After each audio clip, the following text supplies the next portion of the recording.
Welcome to Man Does Tech, where I solve the problems you didn't even know you had. In this video, I will explain how to effectively study for your Biology Paper 6 exam. This paper focuses on practical skills, experimental design, and data interpretation.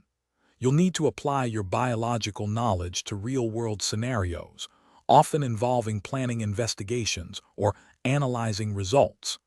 Mastering this paper is crucial for demonstrating your scientific inquiry abilities. We'll cover key strategies to help you excel. To truly master Paper 6, actively review past practicals, understanding the why behind each step. Practice drawing and labeling diagrams with precision, as clarity is key for marks. Spend time interpreting various data forms like graphs and tables, identifying trends and drawing valid conclusions.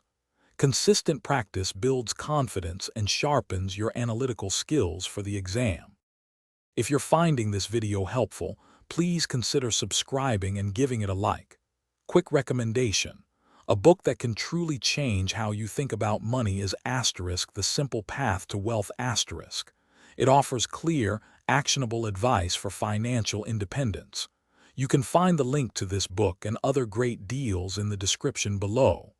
Now, let's get back to the video. During the exam, pay close attention to command words. They guide your answer's depth and focus. Manage your time wisely, ensuring you attempt every question thoroughly, even if it's just outlining a plan. When designing experiments, clearly state your hypothesis, identify independent and dependent variables, and list all controlled variables. This structured approach earns you maximum marks. Thanks for watching. If you found this helpful, don't forget to like and subscribe.